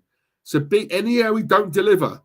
Right, this is the season. Even the most staunchest of Arteta's surely must be looking at this thinking, do you know what? I love this guy. I love Michel, but blimey, he don't do nothing this year. Then even I'm going to be a bit, yeah. I'm telling you, it will turn. It will turn. Everyone's got their limit. Everyone's got their boiling point. Everyone's got a breaking point. Joss, we got let off with a chance before that. Before the goal they scored. City's whole bench would have started for Burnley. Fact. What else we got? What else we got? What else we got? What else we got? What else we got? Static. I totally agree, Diesel. I also agree about what Guardiola did to Haaland. Yeah, mate. Do you know what I love? Listen, it's only killjoys now, right? Listen, when you're successful like that, when you're a winner like what he is, right? The better you are, the more successful you are, the more prone you are to jealousy, right? You know, and people. I tell you now, if Pep was British, he'd be the absolute darling. He'd be the darling of British football. You know, it's what I say about Harry Kane, right? Harry Kane can do no wrong. I am going to touch on Harry Kane in a bit, actually, but Harry Kane can do no wrong. He is the media darling. He's the, he's the British, he's the British dream, isn't he? You know, it's same with AJ, Anthony Joshua. You know, this man, I don't rate AJ. I don't. I think all this talk about him and Deontay Wilder would knock him out. I'm sorry. You know, all this about AJ ducks fights for me. He ducks fights. You know, my all-time favourite is Mike Tyson. Right? Fact. You know, I like winners, guys. Let me get like Mike Tyson as an example, right? He wasn't the biggest. He wasn't the tallest. I saw Mike Tyson when he was 17 years of age. He's a young kid. He's a teenager. And I'm seeing this guy at 17 years of age knocking out big men. Big men. Not has-beens. I'm on about seasoned pros. He was knocking out big men. He didn't shirk anyone. Right? Boxers of today, your AJs, yeah? He don't want Tyson Fury. I'm telling you, the media try and portray, it's not, AJ was up for it, but this happened and that happened. But AJ wants it. He really wants it, AJ. No, he don't. No, he don't. Right? Because he knows he'll get his head bust. It's as simple as that. Right? He will never get. I'd be shocked if he actually got in the ring with Tyson Fury. I don't think AJ wants it. I think Tyson wants it. AJ don't. Because I think he's genuinely scared. If he gets in the ring with Wilder will knock him out. I'm telling you now, right? All this about, don't believe all this, AJ wants it. No. AJ, for me, he ain't got that eye of the tiger for me. He's not a killer. Again, he's not a killer. AJ's, seems like a lovely bloke, don't get me wrong, but he doesn't come across to me like, he's too nice. He's too nice. He doesn't look at an opponent and think, oh, you know, when we get in that ring, I'm going to rip your bloody, do you know what I mean? He doesn't. He's nice. He's safe. He's cautious. He's very similar. Do you know what? He's the boxing version of Arsenal. That's how I look at it. Yeah? Use that from now on, people. He's the boxing version of Arsenal. 29 likes. That is disgusting. We've got 50 people watching. Please, I want more. If there's 50 people watching, then I should have 50 likes. Come on, guys. Please. Longhead Yeti, winning managers keep it real and win like Clough did, Brian Clough. Legend he was, absolute legend. Arteta doesn't know his best 11. Fact, Anthony Smith, Havertz, he's so overrated. Your priority should have been getting a striker in. That 65 million we spent on him, my God, when you think, put a little bit of money towards that and we could have got an absolute banger up front. Do you know what? I totally agree. The thing with Havertz, did we need him? Right? I understand wanting him, but did we need him? Ask yourself that. Did we? I don't think we did. Carl Rossi, exactly, Diesel. Spot on. Come on. Someone who agrees with me. Come on. Big up yourself, Carlos. Hope you're well, mate. Hope you're good. Taking a 65 million gamble on a 3-year subpar Premier League Havertz in a season where nothing short of a title race is failure is absolute madness. And this is the thing. He will die by the sword, Arteta, because I'm telling you now, right? That was his decision to get Havertz. His decision, guys. Right? And he better perform, because if he doesn't, I can't see Arteta dropping him. I can't, because they've spent so much money on him and he's on 300 odd grand a week. So what's Arteta going to do? What's he going to do? Right? We're changing the system slightly and the formation, and certain players are not playing where they were because of Havertz. He's having to accommodate a lot just to shoehorn in Havertz. Right? And this is a season. I would try and keep it as similar to last season as possible. A few tweaks here and there, cool.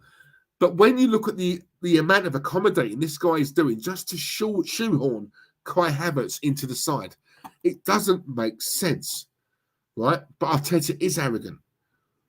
And Havertz is his man, and it's a man he wanted, right? If you was a manager and you told your board, get me him, I want that man. Yeah, but he's 65 million, Michelle. I don't care. Pay it. I can turn him into a proper player. Trust me, pay the money, get him here, I'll do the rest. Oh, all right, Michelle, we'll get him then. They get him, and all of a sudden, he don't do the business. If you was a manager, would you drop him? Eh?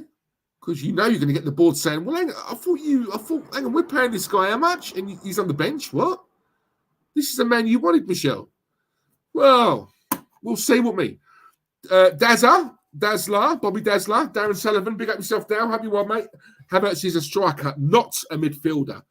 No way is he a striker. No, he's not. He's not a striker at all, guys. He's not. For me, he's a number 10. He's in that, he's in that role, that just behind the striker, but he's not going to oust Odegaard. He's not. Again, how he managed to stay on the pitch for the whole game yesterday is beyond me. It's beyond me. Static, Fax Diesel, Havertz is more suited to Serie A in Italy or the Bundesliga for Germany. Yeah, I don't. He's too lightweight for me, guys. He just doesn't. He looks to me like he just doesn't. He doesn't want it. And listen, I said this same thing about Thomas Partey. Now, if you've got two players in that midfield who look like that and have the body language of, well, if I said to Kai Havertz yesterday and Thomas Partey, you two, are you on it? Are you ready to go out there and proper have it? Yeah, and you get a half-hearted, yeah. Well, no. Does that scream winner to you? Does that scream warrior to you? No, it doesn't. No, it doesn't. Right? I'm sorry. The opposition must look at him, especially, and think, I'm going to have a field day against him. I'm sorry. Fabian Vieira bullies them all. That's what I'm saying. Christ. That bad that he looks like the man now. That's how bad it is. Rice is better than Xhaka Diesel and had a good game yesterday. Do you know what? Rice, for me, so you're saying that, Dal. I don't think he had a particularly good game yesterday. I don't think he had a bad game. For me, at the moment, what I'm seeing from Declan Rice, he just seems to be a body in the team. That's it, right? He was okay yesterday. I don't think he had a great game. And I think what it is, the reason why I'm saying that is, yes, we have to take into account how much he cost us. Now, when you break the the British transfer record for a player, I'm expecting him to come in and have. I'm expecting to see fireworks, right? Now, look, I know I like Declan Rice, and I do think it's a good signing. Did we overpay? Of course we did. There's no doubt about that. We overpaid. I don't know if Arteta knows what to do with him yet, and I'll be totally honest. I genuinely believe that. I don't think he knows what he's doing, right? And yesterday, I just saw he's a body in that midfield, and that's it. That's it. He's there to make up the 11. He's there to make up the numbers. Now, as we progress into the season, do I think he will come into his own? Yes, I do. I don't think he's going to flop, right? I do like Declan Rice. I do.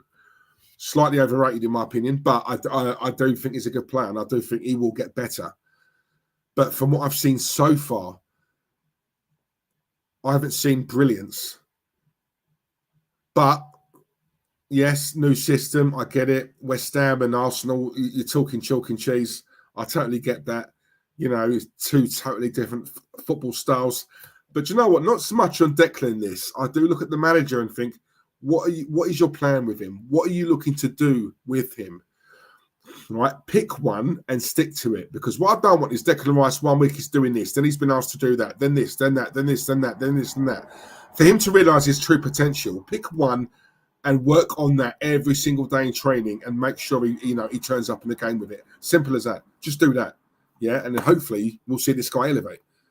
Joe Gug as well. Big up yourself, Joe. Hope you're well, mate. With this performance, Arteta cannot compete for the title. I am not convinced in this manager. Yeah, mate, I'm with you. Trust me. Pepsi Pack, big up yourself, Peps. Hope you're well, mate. There's a lack of strikers around nowadays. Unlike years ago, every team had one top striker, but now it's all attacking midfielders. Exactly. Do you know what the thing is, though, right? You say that. I look at the scouts and I just think, you know what? Yeah, we all say that, there's a dearth of strikers out there. But do we have any scouts who actually tap into that South American market? When we got Alexis Sanchez, I looked at it and I thought, and then you get Martinelli. Martinelli, I thought, had a really good game yesterday. I did. But from that those two players alone, I'd be saying to my scouts, look, we could potentially be missing a trick here. I want you to scour that market over there, that South American market, because I am convinced we need to find the next Sanchez, or we need to find the next Martinelli, or we need to find players of that ilk, right? There are players out there. It's just finding them, guys. It's finding them. I really like that Evan Ferguson of Brighton. I really like him. I've watched him a few times. I've seen him live. I think he's a really good up and coming. Don't get me wrong. He's a rough diamond. But where did they find him? Because I think in a couple of years, he's going to be up there. I really like him, right? So they are out there, guys. Ivan Toney's another one.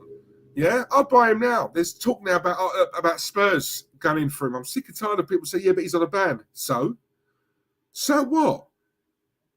He's that good a player. You wait. Just wait. My God. We all know how time flies at the moment. Trust me. Sooner he'll be back very quick. Don't worry about that. Manny, glad you're not romanticising Xhaka. He had to leave, and frankly, I don't miss him. We passed over N'Golo Kante for him. Still makes me very angry. No, I totally get that. Just see what I mean, though, about the one thing he did bring to that side, especially to that midfield, was he had that little bit of grit.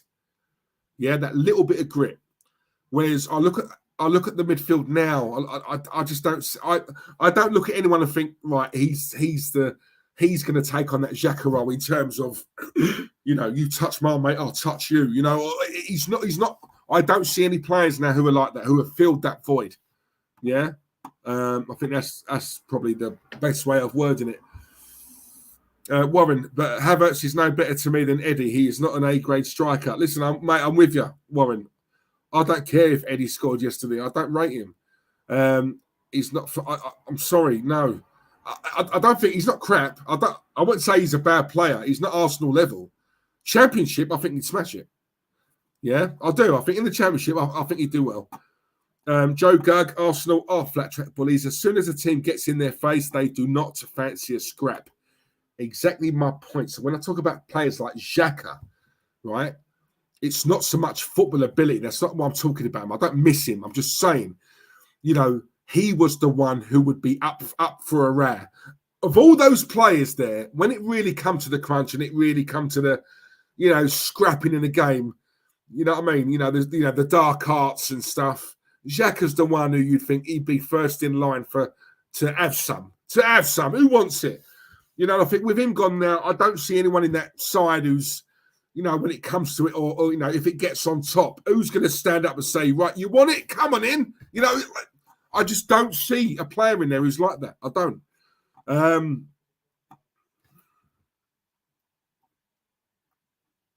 Nino, big up yourself. I see you, mate. Nino, what has he got against Tierney? Well, we have to see. Look, again, Julian Timber, gutted with that because I really like Timber. From what I've seen of him so far, I like what I see.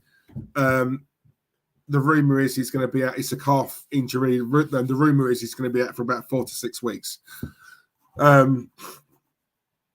Typical, isn't it, for that to happen in his very first game for Arsenal. So obviously that poses a question now. Zinchenko's out.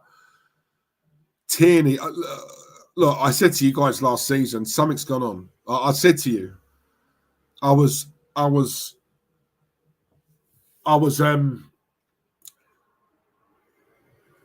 adamant. That's the word. I was adamant he was going to go Newcastle in the summer. I genuinely thought he'd be going Newcastle. I thought a deal was struck, but he's still here. What I don't understand about this, guys, if anyone can agree or disagree, I don't know. Was it Fabrizio put a thing out and a tweet out a few days ago about Real Sociedad? Is that how you pronounce it? Sociedad? That they want to loan Kieran Tierney, right? But Arsenal don't want to loan. We want to sell. And I'm thinking, Real Sociedad, a Spanish side. And I'm thinking, hang on a minute, am I missing something here? Tierney's a good player. Why is no one else coming in for him? I don't understand that. Do you get what I mean? Like, I don't get it. I just don't get it. He's actually a really good player. And if he is up for sale, I'd be expecting a bag load of clubs to come in for him. I would. Because he is a good left back. Right? And I'm hearing about some Spanish side who wants to loan him, but they don't want to buy him. They want to loan him. They don't want... what's it? Not an option to buy. What's that word where you have to buy them? I can't remember. But, you know, and I'm thinking, where's all the other teams? I don't understand. I don't. Something's gone on. Something is. Look, I know a lot of, a lot of things in that happen in football are very well known in football, and everyone knows secrets and things about players and clubs inquire. If a club likes Tierney, nowadays they want to know about Tierney the man. What's he like off the field? What's he like? What's he into? What are his bad habits? Players, I think clubs nowadays, they do a lot more due diligence. It's not just about what he does on the pitch. We want to, we've got a good team unity here. I don't want to bring in a wrong one. So what's he like off the pitch? Will he fit in with what we got here? And, they do a lot of that now. And I think, but, last season, the way he's been frozen out, right, tells me something's gone on with him and the manager. And I know a lot of Arsenal fans are sort of saying it's disgusting and it's out of order how he's been frozen out. And I tend to agree. But what I would say, before I make a remark like that, I want to know what's gone on. Because it might have been something he's done. And so, yeah, we can't automatically assume it's Arteta's fault because something is clear as day, something's gone on. Right? This man don't even get on the bench anymore. Something's gone on. Right, and I think we said that last season was evident. I don't think it's just a case of Zinchenko came in, he was performing, so Tierney's had to sit out. No, something more has gone on. They've had a big falling out, or something's happened behind the scenes. And I think we need to know. Well, hopefully that comes out in the wash at some point of what that is. But I've said it before. I like Tierney. I really do. I think the way managers are going now, especially Michelle. This inverted thing. Tierney's a sort of a throwback, an old school left back, if you like, up and down, good engine, but he doesn't do the inverted thing. And I think, the way some managers are going now, if you can't do the inverted thing, then you're no good to me. And that's sad, really, because, that's just, football's not how it was back in the day, guys. It's just got silly now, and I personally think for his sake, he needs to go. I genuinely do. For his sake and his career, I think he needs to go. He needs to go somewhere where he's going to be appreciated. Ryan, excuse me. The way we approach games and disrespect teams is a joke, and we deserve a good thumping soon. Yeah, didn't you? Ethan, big up yourself, mate. Champions League match are going to be more important to Arsenal. Well, we'll see about that. Anthony Smith, same as you, hate seeing players chatting to opposite players in the tunnel before the game starts. Yeah, it bugs me that. I still want Arsenal to sign Tony. In fact, Darren, you're 100% right, Diesel. Come on, I'm always right, Darren. You know that. Manny, absolutely, Diesel. Fail to respect your opponents, and no one will respect you. Simple fact. Absolute fact. Dow, that's because our fans think the players are legends. One of them told me Odegaard had a great game yesterday. Do you know what? I've seen a few people say that. And I really like Odegaard. I must admit, I was one of those who bashed him when we signed him.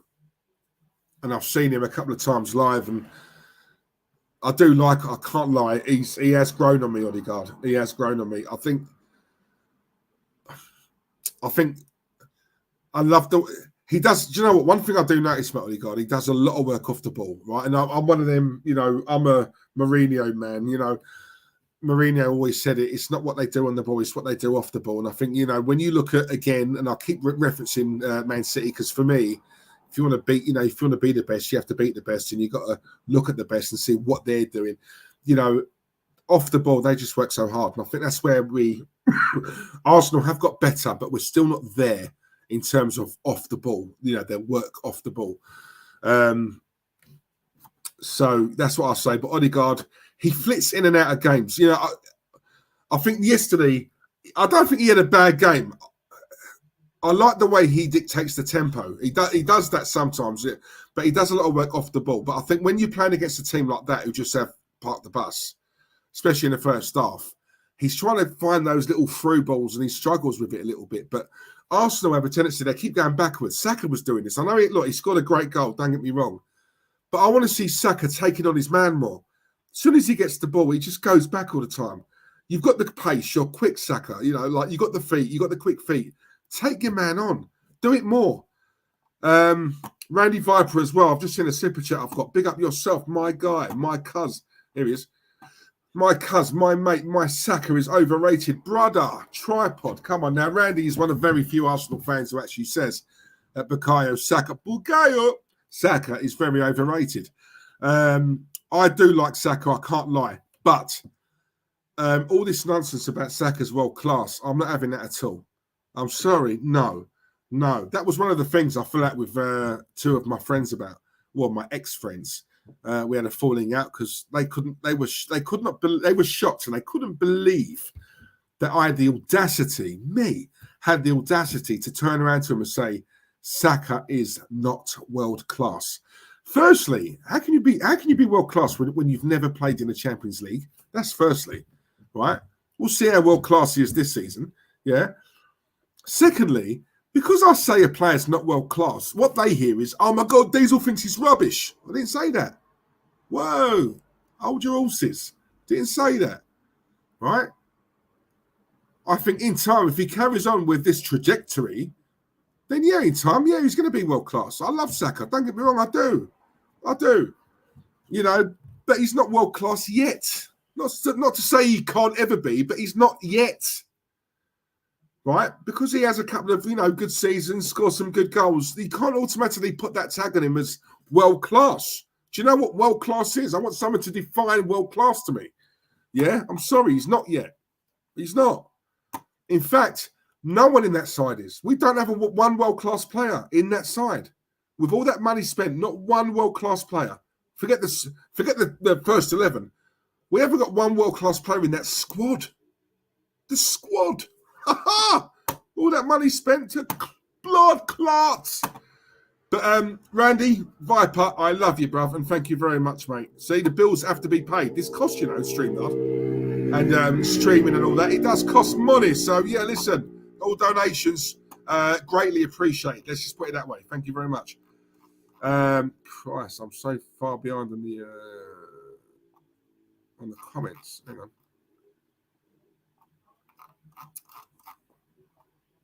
Going on here? King DB. I haven't seen you before. I hope you're well, mate. Saka has the luxury of going on a long bad run of form as he never gets dropped. He's the most untouchable player in the eyes of Arteta. And you know what? This is why a few of us have said about, yes, we need a striker, a banger up front, which we do. But we also do need cover for Saka because I'm fully expecting Michel to play this boy and flog him this season. And I mean, when I say play him, I mean play him in every single game. Every single game. right? And if he does that, which I think he will, then this guy just doesn't learn. I'm sorry, and these Arsenal fans need to hurry up and wake up, because you can't keep making the same mistakes day in, day out. I see we've got Steffi in the chat. There she is. Hope you well, my love. Hope you well, darling. Hope you're good. Thank you for joining. We've got Diego Crystal Palace in the chat as well. Darren Sullivan, Rice is a geezer, and I hope to see him bully the dressing room when it comes on top. Do you know what? One thing I will say about, do you know what? I will say this. I saw that video on YouTube about his first day when he went to London Colney and looked around, and he did his medical and stuff. I think he turned up with his brother. And one thing I will say about Declan Rice, right? Because I do have a soft spot for West Ham. I don't think he's showing it yet. Look, he's the new boy, right? He's new. He doesn't want to come in and obviously start. You know what I mean? I get that, right? But I do think once he gets his plates of meat firmly under the table, he's got a character. I like him. He's got a character about him. Do you know what I mean? Like, when I watch him he seems a bit of a lad, and I like that. And I think given time, once he's more settled and he's comfortable or whatever, I think we'll start to see a more of a vocal Declan Rice on the pitch. I do, right? Because I do think he's got a natural leadership about him, right? I really do. He ain't going to do it now, because at the moment, if we're being totally honest, guys, he's not exactly pulling up trees, right? So he's probably thinking, well, who am I to sort of bark orders at him or shout at him when, you know what I mean? But I do think given time, hopefully he will turn into that, that type of player for us. Ali D, big up yourself, mate. Cousin of Ali G, Wagwan. Why haven't we established any defenders or midfielders from our Hale end? Is Ashley Cole and Wilshere our last ones that made it to the first team? It's very, very strange. Do you know what? You're right, Ali. And do you know what? I did mention this ages ago. I think it was about 6 months ago on stream, right? Because no one really talks about this. It's not just Arsenal. It's all these other clubs. Chelsea, for example, have got an absolutely brilliant youth. Brilliant. They've got a brilliant academy, right? Which is why they sell these youngsters, right, for top money. I just think to myself, do you know what? These managers, if they are proper coaches, right? It's like, when Arsene Wenger was here, we always needed a right back. We never got one. A proper right back. We always needed this. We never got it. We always needed that. We never got it. We always needed this. We never got it. I look to myself and I think, even when we had a really long bad injury list, and we were struggling, right, for players, and I think Arsenal back then, didn't spend a great deal. And I look at it, I think, do you know what? There must be an emerging centre back, or there must be an up and coming decent right back in the youth, and in the reserves. There must be. Who are the prospects down there? And do you know what? And this is the thing. There is an under-21 manager. There's an under-18s manager. I think Per Mertesacker was the head of the youth, or whatever the title is, right? Head of youth development or something like that. What are these guys doing? Where are they? Where is the next Ashley Cole? Where is the next Jack Wilshere? I've read Charlie Patino has gone out on loan. And apparently he's the shiniest thing to have come out of our academy in years. And he's going out on loan. Cool, okay. So where are the others? Where are the others? The amount of money that's invested into these academies, right? Money, serious money, that could potentially save you millions in the transfer market, especially now, guys. I mean, what? When you think, the average player now will probably cost you 60, 70 million. That's the average player, right? To buy a good player, you're looking at 100 million plus.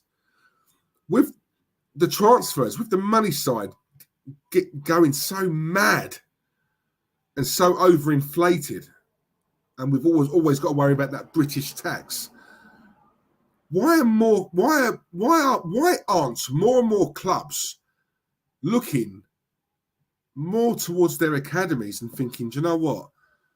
I could spunk 60, 70 million on a right back or a winger. Or I could give this guy a chance. This good little player, diamond in the rough, needs polishing up. But blimey, I'll tell you something, we've got some good coaches here. If I can get a tune out of him, he gets that pathway into the first team. And I've just saved myself upwards of 50, 60 million. Right? And if this player comes through 3, 4, 5 years' time, he's an established first teamer. If he wants to go, I'm selling it. I'm gaining 50, 60, 70 million. Pure profit. I don't get why clubs don't. I don't know. I don't know. Maybe it's a case of, obviously, they've not got time now to build. You know, all this, Pochettino being at Chelsea, he's got time to build. Postecoglou at Tottenham, got time to build. No, they ain't. You know, they haven't. If they have a bad run, they're out. You know, no managers have got time anymore. Unless your name's Michelle. Slevin, hope you're well, mate. Slevin E, big up yourself, mate. Chelsea Academy is better than ours. Boom. Anything else? Tony Ibra, real saucy dad. Hope you're well, Tone. Hope you well. I see you, mate. I see you. Real Sociedad. Right. Real Sociedad. Thank you, Static. So I thought I pronounced it right. I wanted to double check. I didn't want to mug myself off in here. Real Sociedad are the only ones interested in Tierney. They want a loan with an option to buy, not an obligation to buy, an option to buy. It's a big surprise. That's really shocking, you know. At the very least, I would have thought Celtic would have come in. And yeah, they might still. You never know. I know that Newcastle were interested in him, but I don't know. Maybe that's obviously gone now. Slevin, Arteta would have benched Cafu for Tomiyasu because he doesn't invert. Probably. The inverted thing grinds my gears. It's just overcomplicating football when you don't need to. And this is the thing, right? This is what when I say to you guys about it's so simple now, football, yet it's the coaches, the managers who make it so hard. How many times last season, right, did Zinchenko play at left back? Right, couldn't defend, yeah. And I do like Zinchenko, but there were some games where he struggled to defend. We took him off. We put Tierney on. Automatically, we look more solid at the back. How many times last season, right, did we see games like that where as soon as Tierney comes on, he solidifies that back line, and yet it just falls on deaf ears. Absolutely mad. Anyway, guys, it's been real. I can feel my throat going. An hour and 42. Come on. I've done all right. I was only going to do half an hour. Mad. You know what I'm like when I talk too much. I don't know why I do it. I'm so sorry. Diesel Patino to Swansea. Laugh out loud. Lovely. Diego Palace. That's a brilliant point, Diesel. Come on, Diego. I only talk valid points, facts. 48 likes. That'll have to do, I suppose. Listen, 48. Have we got 50? Can we at least get 50, guys? I don't know if I might have 50. I don't know. Not sure. Someone can check for me. I'd really appreciate that. Todd, good question. Todd Burge. Also, what do you think about players and managers easily getting yellow or red cards now if they answer back or disagree with the referee decision? Todd, very, very good question, mate. And let me answer that right before I go. This for me, let me give you an example, right? I say all the time about this new modern world. I don't like how this world is becoming, Todd. I don't. All right? I'm a massive, massive Andrew Tate fan. I love this guy. Some things I don't agree with what he says, but the overall thing I do, right? Whereas the world is becoming too soft. It's becoming too brittle, right? Very similar to this Arsenal team, yeah? And little things like this, you will get a yellow card if you answer back, right? What they're trying to do, and it's not just in football, we're seeing this the world now. They're trying to turn people like us into robots. That's all it is. And they're starting off in the schools with the kids, right? Right. The way the world is going, this higher power, and I do believe in it. They are trying to turn us into robots. If you'd said to me 30 odd years ago, right, cash as a currency is going out the door, right? I had to find a cash point today, right? I had to draw money out, and I went to about 2, yeah. Both of them out of order, weren't working. It took me about an hour to find a cash point, one that worked. How mad is that, right? It's all card, it's all currency, it's all card now. It's little things like this, yeah. They're trying to turn us into robots. You can't answer back. It's like they're adding time on for like goal celebrations. Football is an emotional game. It's an emotional game, and it's like you dare doing. You're going to get punished for it. You dare answer back. You know, if the referee does something, because referees aren't perfect, they make mistakes, right? And your player, and obviously, you know, it's a game that means a lot, or it could be a final or whatever, right? Emotions are running high, yeah? And you say something, and you're likely to get a yellow card. They are trying to turn these players into robots. I really don't like it now. Look, I watched that game earlier on, Liverpool and Chelsea, right? Liverpool, Salah scored, was offside, and then Chilwell scored for Chelsea, offside. They celebrate, the whole stadium like goes mad. Then they got to stand there and wait to decide if it was a goal or not. I'm still not on board with that. I don't like it. I don't, and I just don't like. If it ain't broke, don't fix it. Why they're implementing all these rules for, I don't know. I just think it's absolutely stupid. It's pathetic, and it's killing the game. For me, it's killing the game. It makes me think, blimey, what next? What are you going to do next to ruin this? What? Early doors, Tone, Diesel, because there are a few clubs that still produce academy players, but because now it's about business and shareholders, they have to make sure they're paying them dividends for the future. Yeah, and you're right, Tony. It's a business now. It's not, and this is where people need to actually start listening to this, guys. It's a fact. It's not Diesel's opinion. It's not a sport anymore. It's a business. We're not looked at as fans anymore. We're looked at as customers. That's how it is. It's money. Do you honestly think these clubs, right, were gutted, right, when COVID was here and no fans because they entered the stadium? They didn't care one bit about us, right? They don't care, guys. I'm telling you now. We're customers. That's as simple as that, right? Anyone who sort of takes offence to that, or they don't think I'm right.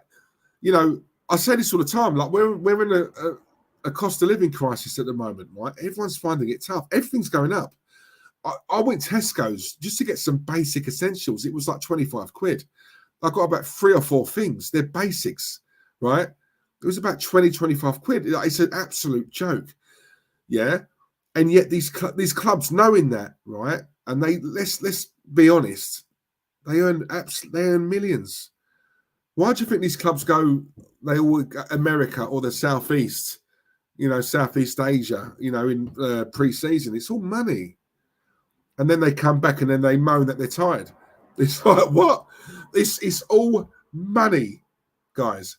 And these clubs still put increases on their season tickets. The way the country is at the moment, you're still putting your prices up. Are you taking the piss? But there you go. But no, they care about us, of course. AJ, 50 likes. Come on, we got there. Boom. Brilliant. 51 likes. Lovely, lovely. It's creeping up. I like it. I like it. Steffi, you've been celebrating your birthday too much. You're losing your voice. Yeah. May have been another reason I lost my voice, babe, but we'll keep that a secret, yeah? Hey! Naughty Diesel. Well done, everyone. Thank you very much, guys. Look, I'm gonna go snap Diesel. Everything is effed up right now. Darren, bang on. Come on, Darren. You get what I'm saying, bruv, don't you? You get exactly what I'm saying. I don't like it how it is now. I don't like it so soft and we're all robots now and we got to conform. But no, we're outspoken. Yeah, outspoken. Right? There was no, and again, and this is what I'm saying, is people like me who come on and talk like this, they don't like it, guys. Do you know what? Every time now, right, when I do a stream, yeah, I'm having to, like, they threaten, not threaten to, they've started holding all my streams back for review, right? And I have to fight it or appeal it. And 9 times out of 10, they let it go. That never used to happen to me before. Never. Now, every single stream I do, they want to monitor it. And it's like, I make of that what you will. I look into things like that and I'm like, why now? Why? What? It's really weird. But listen, they're watching, mate. They're watching us. People think, they won't watch me. I've only got a little channel. Trust me, they are watching everyone, right? So they don't want people like us. They want people to conform and be robots and believe everything that we see on the TV and believe everything that we read in a newspaper. That's what they want. When you've got people who have their own mind, who are not brainwashed, right, who actually speak out on things that they don't agree with, those are the people that they need to shut up. Andrew Tate, that sex trafficking, that is absolute rubbish, right? I'm sorry, I've been following that, yeah. And as much as I like the guy, there is no way I think they're guilty of that, right? And it just goes to show, yeah, to shut you up, the lengths that they will go to. I believe it. I believe when they will go to these, these girls, ex-girlfriends, and say, look, say this about Andrew Tate, and we will pay you 70 grand. Just say he touched you, say he raped you, say he done this, say he done that, and we will pay you to say it. Like, that is how mad it is, yeah? And people who think that journos wouldn't do that, media wouldn't do that, and it's all truth. No, I'm telling you now, if they want you, they will get you. One way or another, they will get you, right? Girls I know would do it for literally 20 quid. So, yeah, there you go. Ali D, Spot on D, excuse me, Spot on Diesel, woke world where everyone is offended by everything. It's all about control, Diesel. We lose cash and we're effed as human beings. It's that crucial. Fact. Come on. I could talk about stuff like this all day. I love it. I pay by card now for everything except the local Chinese who only accepts cash. That's what I'm saying. That's what I'm saying. I've got a kebab van right near me, yeah, and it's lovely. It's quite a well-known one, right? And obviously, kebab van. You think cash, right? Card. Like, you're a kebab fan. What? Mad. But yeah, they've changed. I've got to change my diesel car, Diesel. Come on. Never change. I've got a diesel car. 55 likes. Come on, I'm getting there, Steffi. Look, she clocked what I was saying earlier on. Come on, good girl. That makes sense. Great show, Diesel. Tone, thank you very much, guys. I'm going to go. I'm starving, hungry. Hot Fuzz. Big ups, Diesel. Back to go live myself. Go on, enjoy yourself. Go and hop over to Hot Fuzz. That name's sick. Static. Diesel, players get yellow cards from referees for answering back with abusive language. That's more common than you think. Yeah. It's meant to be a free country, but it's not. We are all under the hide of social media. It's not my birthday. I mean, Diesel would be celebrating his birthday. Come on, Steph. At least we know what we're talking about. Come on, babes. Inside joke. Come on. She knows me. She knows what I'm like. She knows I'm a lad. Diesel, however, I do understand your point about referees giving yellow cards to players for answering back. As far as I'm concerned, it usually comes with a specific reason. Look, if it's abuse or if it's whatever. A lot of this is common sense for me, guys. It's common sense, but common sense, as we know, is not so common anymore, right? So that's just the world we're in. And let me just warn you on this: those days that I always talk about that I loved, that's gone. That's never coming back, right? What we're living in now, the Matrix, yeah. This is only going to get worse, Then now, if you notice, guys, you go on YouTube. Once you finish watching me, I guarantee you now, go on YouTube. The new wave at the moment is all about AI, right? If you notice, there's more and more podcasts, there's more and more streams talking about AI, the effects of artificial intelligence. Is it a good thing? Is it a bad thing? Certain films that come out and you think, blimey, there was a message in that film. Yeah, because I think that all the time. I watch a certain film and I think, whoever wrote that is trying to deliver a message, but they're trying to do it subliminally. Like, you can't say certain things. You can't just come out and say certain things, because let's be honest, there are obviously people who go missing, right? You get the people in the long dark coats and all that. I do believe in all of that, guys. I really do. So some people have to be clever and obviously, find a certain arena where they can actually come out and send a message, but not so blatant, yeah? Films are brilliant for that. But there's a lot of people who just don't have the intelligence. So they watch a film and like, yeah, good film. Anyway, yeah, and they go about their business. Certain films you actually watch and you deep it, and you think, oh, hang on, there's something more here. There's something, the message in that film, the message that's coming out. And I just have a mind like that, guys. I love it. 55. Come on, I've got 55 likes, man. Come on, what? Take care, guys. Thank you, Steffi, darling. Diesel off to the convert. No, listen, unnecessary money, mate. I'm cooking. It's only 9 o'clock. It's late though, isn't it? Cheers, Diesel. See you on the next show. Todd, top man. Thank you very much, mate. Like and subscribe, guys. Listen, I've hit 1.7. Woo! Yeah. Great result, honestly. But listen, it's all about 2K. I need to get to 2K. So what's that? What? 300. Just shy of 300. I need to get to anyone who's not subscribed. Please subscribe. And I shall be back very well. I'm going to do a stream this week. I'm going to try and do some little bit often. Yeah, I'm going to try. You know what I'm like? I've got a trap on me, and it's going to be bloody hard. But if I could just do 1 or 2 little ones, then I'll get used to it, and then obviously I can just bombard and try and do them every other day. That's what I'm going to try and aim for. Guna Gargamel, sick name. Thank you very much, mate, and I'll see you soon. Will M. Hooper, big up yourself. I'll be interested to know what went on behind Princess Diana's death. Very mysterious around the whole thing. Will, I believe, I'm sure Warren did a stream on that. I'm sure he did. If he didn't, I'll have a look. If he didn't, I'll get him to do one. I'm sure he did, though, Princess Di. I'm sure he did. I want him to do one about Madeleine McCann. And I've asked him that, so he's going to, at some point, do that. Because, I'm sorry, for me, that's all about the parents. But anyway, whatever. But yeah, we'll delve into that. But guys, look, love yous, and I'll see you soon. Thank you for watching. 32 watching still. Rotted. Boom. Love ya. Later on. Peace and love. Boys and girls, ladies and gentlemen, brothers and sisters, love ya. Bye.